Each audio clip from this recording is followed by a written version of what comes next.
Welcome to another episode of Channel Talks, and today we're going to dive deep into the fascinating world of how children grow, learn, and evolve. I'm your host, Chandel Rose D. Palma, and today we're going to explore some of the most influential theories of child development and break down how they relate to the milestones children reach at different stages. Whether you're a parent, educator, or just interested in child psychology, this episode is for you. Let's get started. Let's start by looking at 4 key theories in child development and how they help us understand the way children grow. First is the psychosocial development theory of Erik Erikson. This occurs in 8 stages, and each marked by a specific conflict or challenge. These stages span from infancy through adulthood, and how children resolve each stage's challenge significantly impacts their psychological growth. Erik Erikson's theory outlines 8 stages of psychosocial development, each with a central conflict. These stages span from infancy to late adulthood. First is a trust versus mistrust. Trust develops with dependable care. Next is autonomy versus shame. Children gain independence. Next, initiative versus guilt. The next theory is the cognitive development theory of Jean Piaget. This focuses on how children's thinking evolves in 4 stages, which are the sensory motor, pre-operational, concrete operational, and formal operational. He believed that children actively construct their understanding of the world through experiences and interactions. Piaget theory focuses on how children think at different ages. So, his 4 stages of cognitive development are sensorimotor for 0 to 2 years. This learns through senses and actions. The pre-operational 2 to 7 years, developing language but thinking egocentrically. Next is the concrete operational 7 to 11 years, logical thinking about concrete events. And lastly, formal operational 12 plus years, abstract and hypothetical reasoning. Next is the theory of Lev Vygotsky, which is the socio-cultural theory. This theory emphasizes the role of social interaction and culture in cognitive development. He proposed that children learn through guided participation, where more knowledgeable others, like parents or teachers, help them achieve tasks just beyond their current abilities. An important concept here is the zone of proximal development, or the ZPD, where learning happens with the right amount of guidance, pushing the child to new levels of understanding. And lastly, the theory of Albert Bandura, which is the social learning theory. This theory suggests that children learn behaviors and skills by observing others.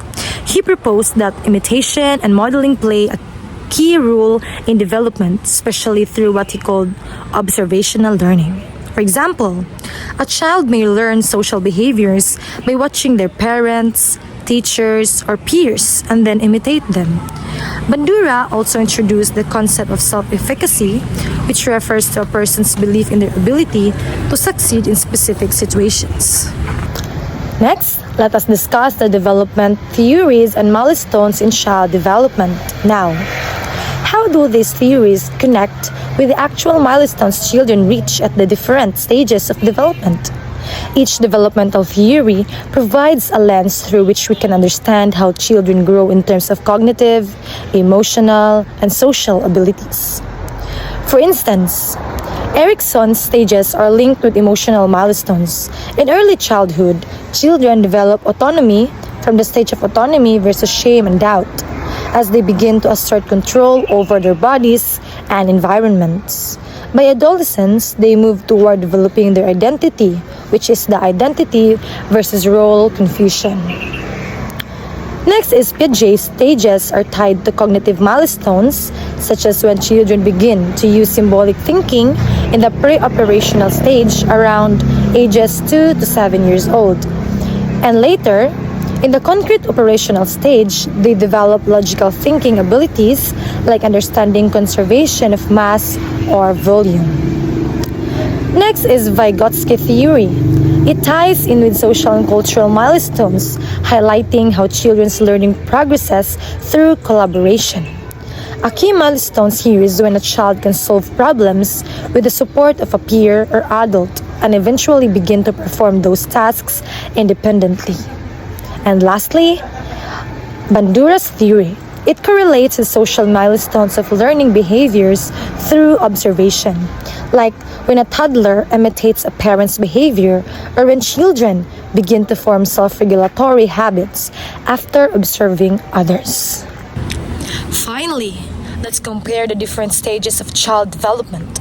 If you look at Erikson's stages alongside Piaget's cognitive stages, you'll notice that each theory touches on different aspects of growth but often overlaps in some areas.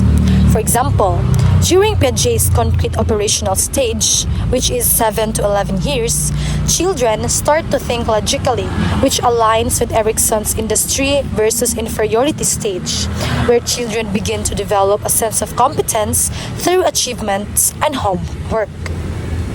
However, while Piaget focuses on cognitive abilities, how children's thinking evolves, Erikson looks more at emotional and social growth. Vygotsky adds another layer, emphasizing the role of culture and social interaction in shaping a child's cognitive development. Bandura, on the other hand, takes a more behavioral approach, focusing on how children learn by observing others and how this influences their social behavior and emotional regulation. And that's a quick overview of child development theories, milestones, domains, and stages. Each stage builds on the last. Understanding these stages helps us support children as they grow. Thanks for listening to Chendal Talks. Don't forget to subscribe and join me next time for more insights into child development. Bye!